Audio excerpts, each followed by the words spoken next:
우리로 치면은 그러니까 외노자예요. 불법 외노자야. 불법 체류 외국인 노동자. 그러니까 예를 들어 호남성 출신의 로 중국 광동성 심천시에서 일하는 노동자다. 네. 그럼 법률적 지위가 불법 체류 외국인 노동자예요. 불법을 단속 안 할 뿐이지. 그래서 사실은 그게 옛날에 우리 막스도 열심히 보시고 했는데 맨체스터 자본주의. 예? 자본주의는 자본가들이 수탈을 하고 그 말하자면 인간에게 제 힘으로 착취를 한다라고 했는데 이거는 독특한 케이스입니다. 중국은. 그거 한번 설명을 좀 해주시죠. 그러니까 다른 얘기를 들어드릴게요. 서울의 인구가 100만인가 200만을 돌파한 게 62년 3년이에요. 그렇죠. 그래서 그때 나온 책이 소설이 재밌는 게 있어요. 서울은 10,000원이다. 아, 서울은 10,000원이다. 이문구 작가일 겁니다. 아, 그래요? 예. 서울은 10,000원. 근데 그때가 100만인가 200만 돌파했을 때요. 그렇죠. 예. 그때 이제 서울에 예를 들면 어떤 때냐. 그러니까 홍제동을 가서 칡을 캐먹을 때고요. 홍은동 무학제국에 넘어가다가 왼쪽 서대문구청 있는 데에 화장터가 있었고요. 지금도 그래서 그 길을 화장터길이라 그래요. 서대문구청 가는 길을. 그 다음에 예를 들면 구파발전 가면 이거 완전 시골이고. 그리고 이제 뭐 잠실은 뽕밭이고. 그렇죠. 예. 그 다음에 압구정동은 배밭이고. 예. 뭐 그럴 때요. 그 이제 아니 한강다리가 그때는 한강다리가 60년대 초에는 한강다리가 2개밖에 없어요. 네. 어느 다리 있는 줄 아세요? 한강대교하고. 그러니까 제일한강교, 한강대교. 제일 하고 네. 어디죠? 제삼한강교는 아니야. 제삼한강교 70년대. 70년대. 양화대교. 아, 양화대교. 그게 제일한강교예요. 맞아. 그리고 나서 하나 더 꼽으면 뭐가 있냐면 저 아래 군사용으로 조그만 구행주대교 있고요. 그다음에 저 위에 군사용으로 조그만 광진교가 있어요. 그 시내에서는 2개밖에 없어. 제일한강교, 제일한강교. 영등포에 신문사들이 주재기자를 운영해요. 네. 언제까지? 70년대 중반, 초중반까지. 주재기자. 주재기자. 대방동이요. 배추밭이에요. 그렇죠. 여의도요. 땅콩밭이에요. 그러니까 그럴 때 서울이 자 그러면 그때 서울 인구 100만이라고 칩시다. 지금 서울 인구 1,000만 명 넘는데. 그래도 중국식은 옮기잖아요. 제가 그 말씀드리는 거예요. 중국식으로 우리가 해왔으면 어떤 상태냐. 서울 인구 900만 명은 불법 체류 노동자야. 그렇지. 여기 시청자님들 중에 서울에 계시는 분들 열의 9은 전부 불법 체류 노동자입니다. 그게 지금 중국 시스템이에요. 그럼 이렇게 되면 뭐가 되냐면 첫째는 노동인권이나 이런 거가 극도로 탄압이 돼서 인플레가 통제가 돼요. 인간 취급을 못 받죠. 그 다음에 두 번째는 그 사람들 출신인 마을이 극도로 낙후돼 있어야 이 사람들이 다시 안 돌아가죠. 이 수모를 겪고 여기 와서 일을 하잖아. 동관에 와서 일하고 심천에 와서 일하잖아요. 그렇죠. 칭따오 가고. 이게 이런 시스템이거든 이게. 그러니까 중국은 딱 이 산발 시스템인 게 아까 말씀하셨지만 우선 첫째가 위안화를 저평가한다. 환율을 높게 유지한다. 근데 그것도 마음대로 높게 못해. 아스피린도요. 1kg 한꺼번에 먹으면 죽을걸요. 그렇죠. 그러니까 사물의 어떤 임계치가 있잖아요. 그 임계치가 보통 7위안이라고 7위안. 예. 달러당. 예. 그러나 7위안 이내에선 가능하면 높게 유지한다. 두 번째는 수출 드라이브 건다. 세 번째는 내부식 민지 불법 체류자 이런 걸 해서 인플레를 통제한다. 계속 착취한다. 이게 중국 번영의 레시피입니다. 이게. 예.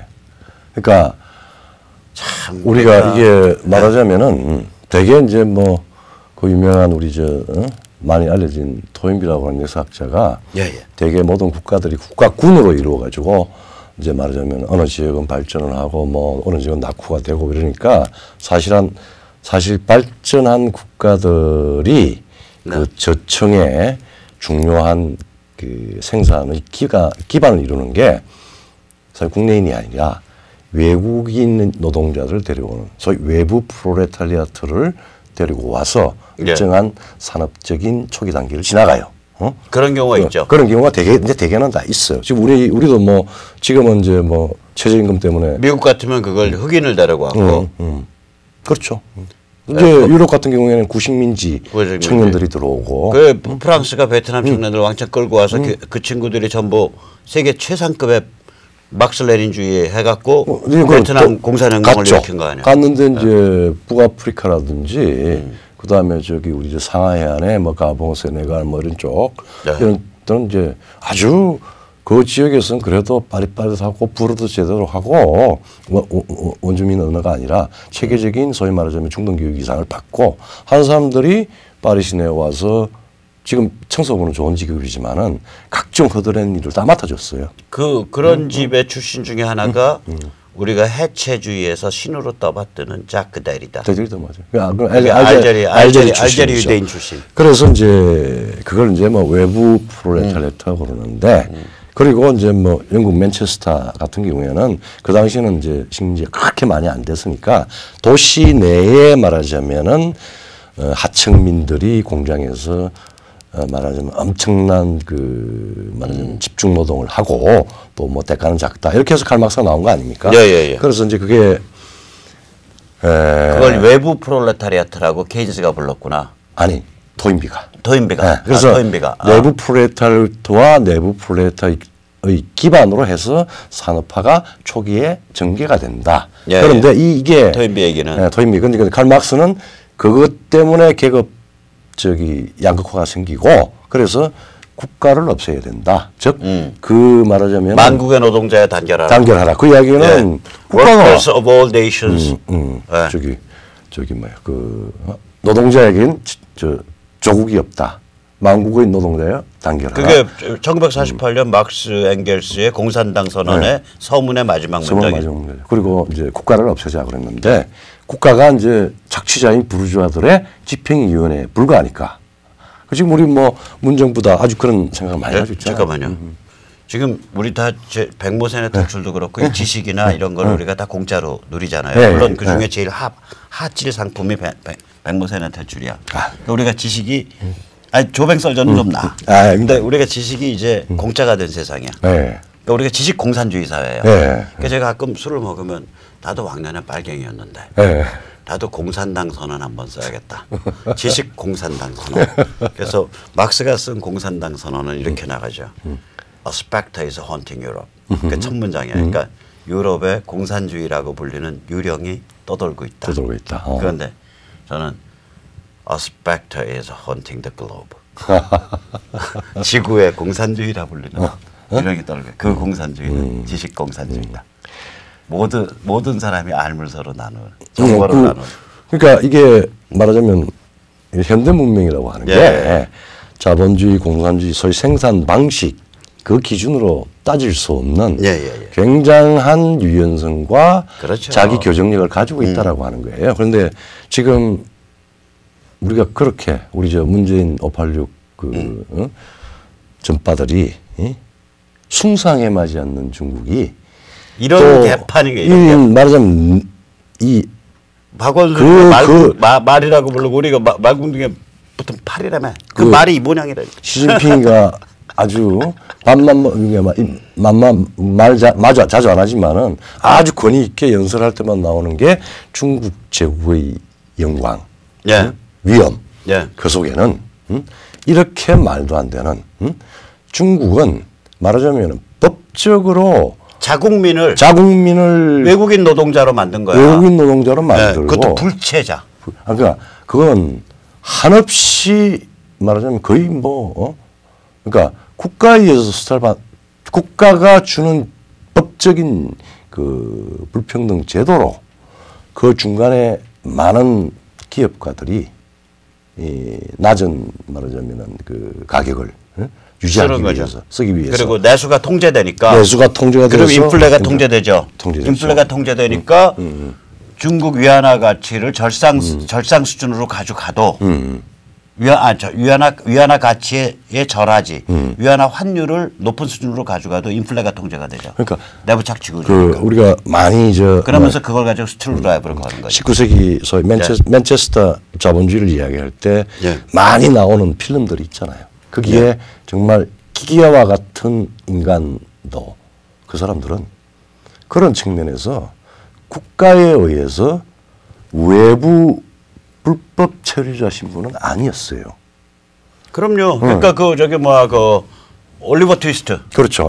그러니까 찰스 디킨스. 찰스 디킨스 작품 읽으면 초기 산업 사회의 그 문제가 굉장히 잘 나오거든요. 올리버 트위스트도 그렇게 읽어야 될 작품이고요.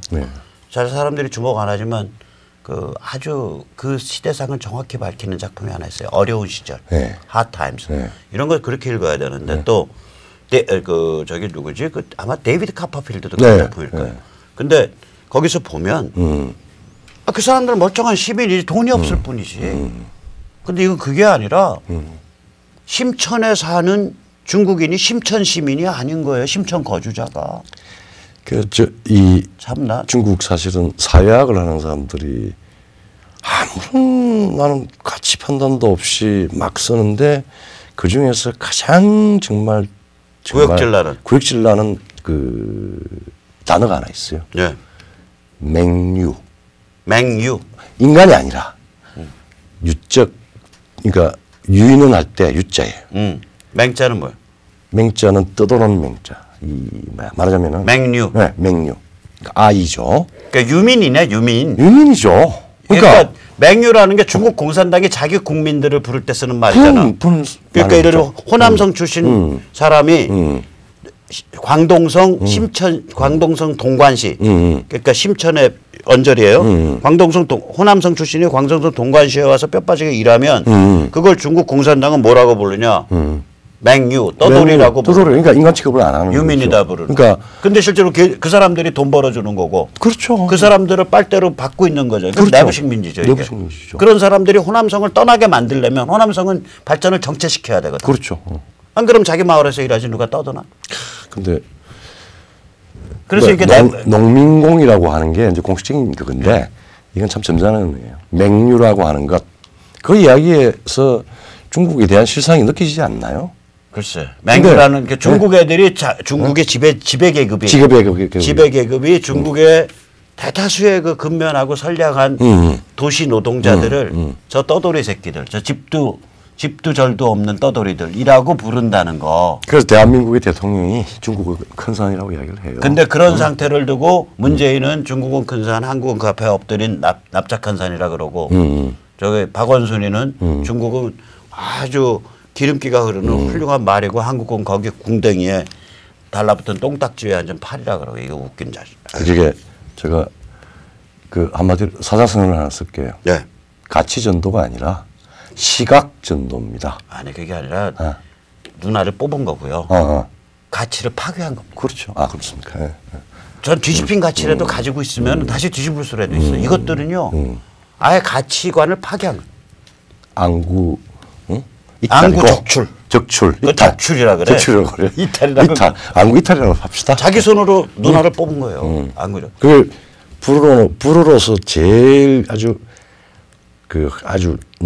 정말 황당한 상황을 이야기를 할 때 캐톨릭에서 많이 쓰죠. 나는 이 말하자면 obscurity. 말하자면은 눈을 가렸다는 거지. 눈이 안 보인다. 영어에는 그 단어가 그런 뜻이 아닌데. 잘 안 쓰는데. 네. 그러니까 의식과 지각과 그다음에 시각 모든 오감 이성 이런 것들이 차단됐다. 다 차단됐다. 외부 세계로. 그래서 요새 그런 한국인 영어는 그냥 블라인디드라 그러죠. 블라인디드도 그러죠. 근데 이 obscurity 굉장히 문학적으로도 많이 쓰고 하고 하는데 어쨌든 그런 상태가 되는 걸 우리가 역사에 말은 흑역사라고 그러죠. 네, 다시 한번 제가 간단히 정리할게요. 그러니까 중국의 중국 신화의 레시피는 첫째가 고환율, 둘째가 수출 드라이브.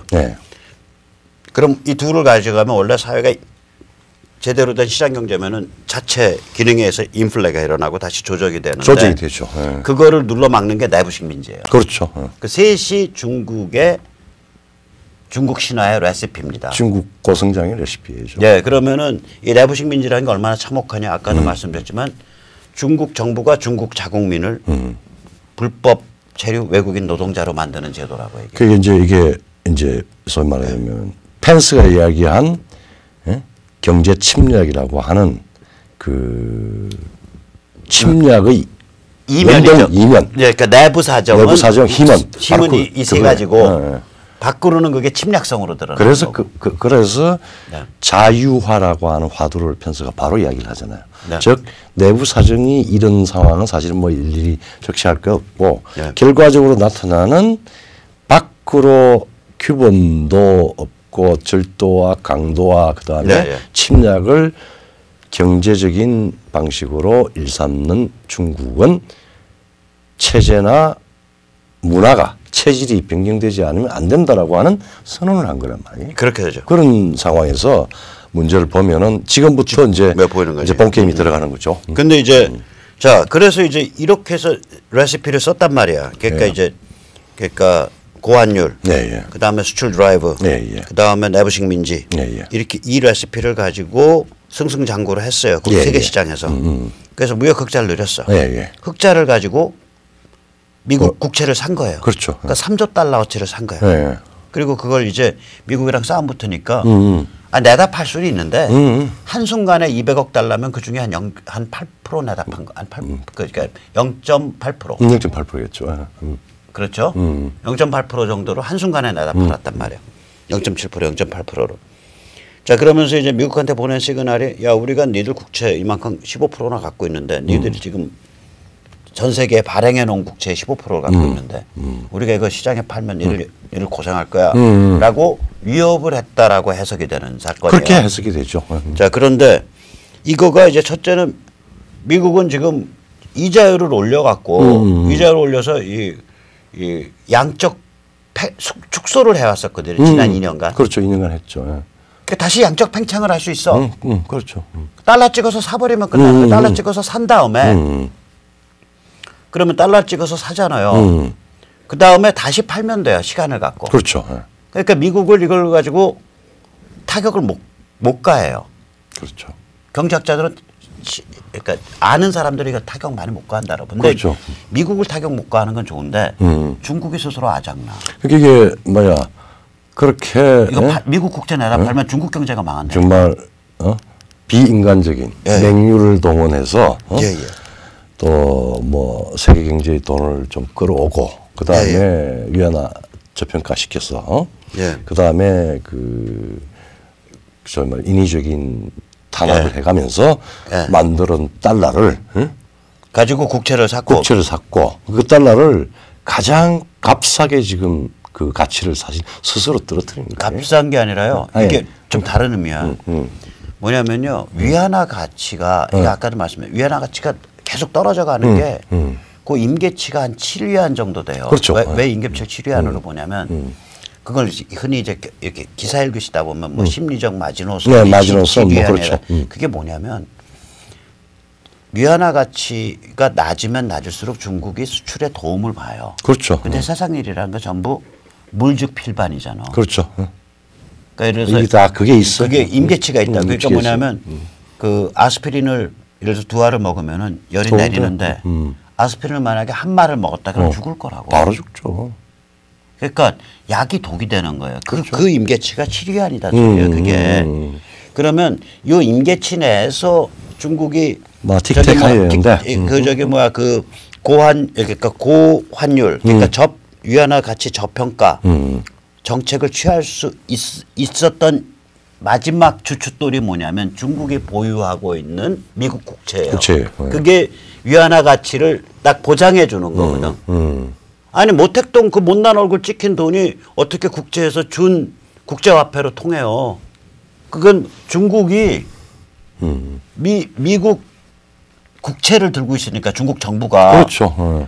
모택동 얼굴 박힌 그 종이대가리 종이짝이 그러니까 그러니까 경제적 가치를 가지는 화폐로 인정된 거예요. 그런데 그렇죠. 이 주춧돌을 내다 이제 파는 거거든. 그럼 이게 무슨 얘기냐면 위안화 가치가 폭락을 해버려요. 이게 장담합니다. 중국 계속 팔면요. 위안화 가치 달러당 8위안, 9위안, 10위안, 11위안까지 폭락합니다. 그러면 두 가지겠네요. 그럼 인플레를 그다음에 컨트롤이 안 돼요. 이건 농민공 아니라 농민공 할아버지 내부식 민지 아니라 내부식 민지 할아버지 써도 인플레 컨트롤 안 돼요. 인플레는 지난번에 천안문 사태가 인플레 때문에 났잖아요. 네. 갑자기 하이퍼 인플레이션이 88년도에 18%가 났어요. 그렇게 되는 거예요. 그러면 인플레가 나면 뭐가 되느냐? 실업이 나옵니다. 다 잘려요. 이거는 그러니까 스태그플레이션 가는 거지. 한쪽으로는 경기 침체, 한쪽으로는 인플레. 그러니까 굉장히 불안정한 상태 들어가는 거예요. 그러니까 맹류, 중국 간부들의 말, 농민공이 실업이 되면은 고향으로 가야 될 거 아니에요. 안 가지. 못 가지. 도시 폭동을 하죠.